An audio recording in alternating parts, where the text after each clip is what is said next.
Thanks for tuning in and welcome back to the shop. This is episode 72 of how to build an Overland 4x4 camper in just 5 days. 50 days? 500 days?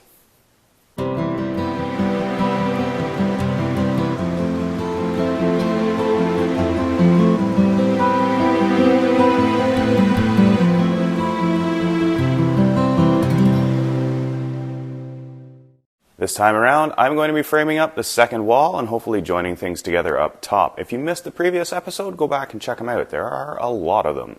There is one thing that I need to do before I weld all these pieces together, and that is make sure the piece that connects to the floor has been set up to fit. So as you can see here, I need to trim like this. And as well as cutting the miter on the floor, I need to cut one at the opposite end.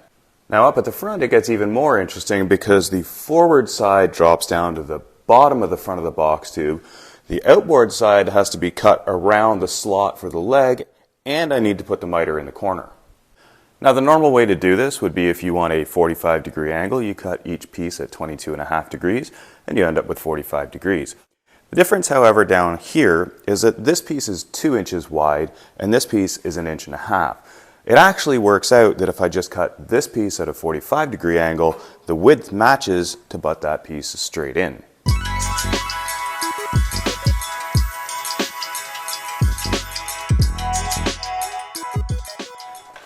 Now 45-degree angle is not that hard to create, but when you get down to things like 22.5 degrees, it can be a little bit hard if you don't have the right tool.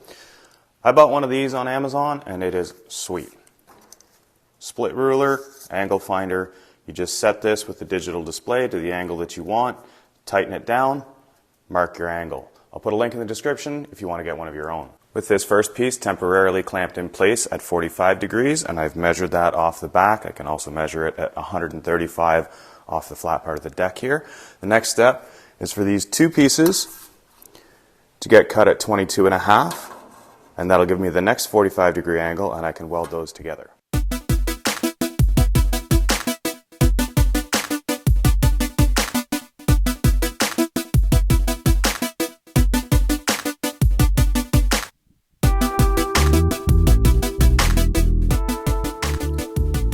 I've clamped both pieces to a steel plate to try to keep them from moving from the 135-degree angle while they're being welded.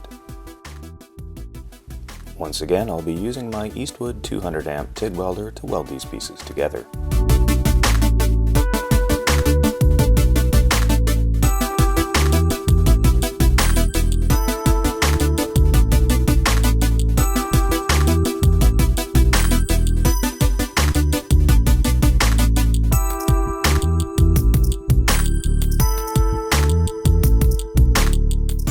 Now that the weld is finished, I'm going to cross my fingers and double check that the angle did not shift a whole bunch when it got welded. A couple of decimals of a degree, or fractions of a degree, I'm not too concerned about. Just make sure we're right on it there. We got 135.2. That's close enough for what I'm doing. So hey, did you know that over 80% of the people watching these videos are not subscribed to this channel? Are you one of those people? Maybe it's time you hit the subscribe button. And while you're at it, hit the notification bell so you don't miss an episode. And also, if you're a Canadian, I think we can do better than that. Like, sorry, but we can, eh? Now that the back section is trimmed to the right angle and welded, I have gone ahead and cut the front corner. So this has the 2-inch drop for the pocket on the side where the leg goes, the miter back angle, and then a trimmed piece on the front. So I can now fit this into place just to make sure that everything is trimmed properly before I weld it together with the rest of the wall. Now that I've verified that the front corner and the back corner pieces will match with the floor properly, I've clamped the upper rear corner together and I can weld that. Because I'll be down on the floor for this, I'll be using the thumb switch as it's hard to use the foot pedal in this position. The hard part about this is I don't have any temperature control. It's only how fast I move and how much rod I dip in the puddle.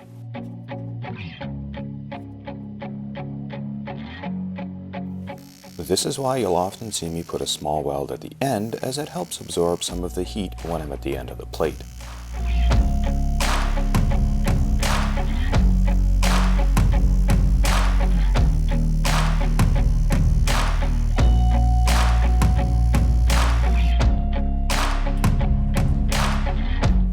Clamping the aluminum to the steel plate helps keep everything flat and also helps draw some of the heat away from the aluminum.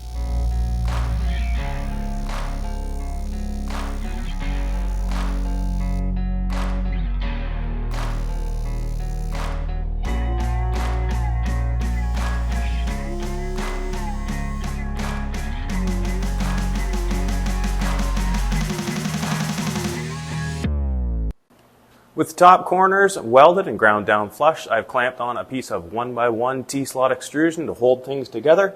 Let's see if I can flip this over without it falling apart, and then I can weld the outside and put it on the truck.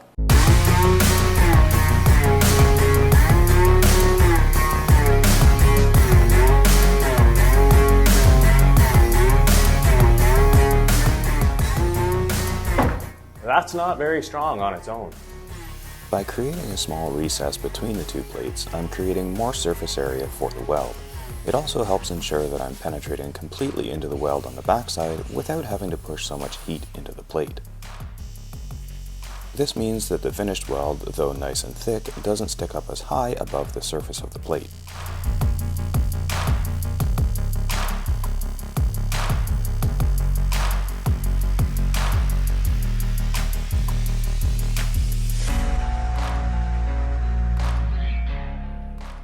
With all the welding done, the next thing to do is put the wall up on the truck. This of course means I need help from Krista. It's barely doable with the two of us, but it is doable, even if it falls over once.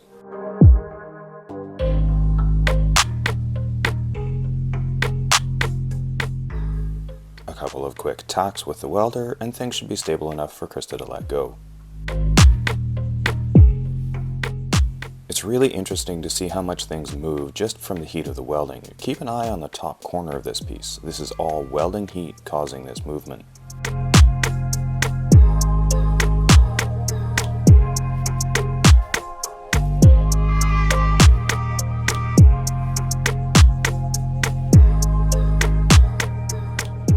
Wrapping up the welds at the back, and this is now a solid piece of the structure.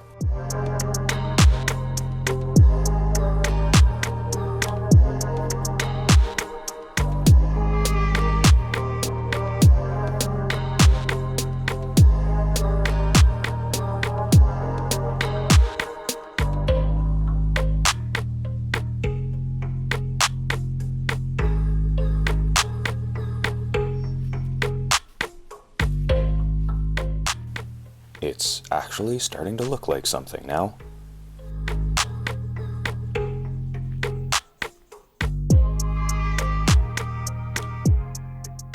Now that I've got both sides welded on, I've run into a bit of a problem, and that is the piece up there.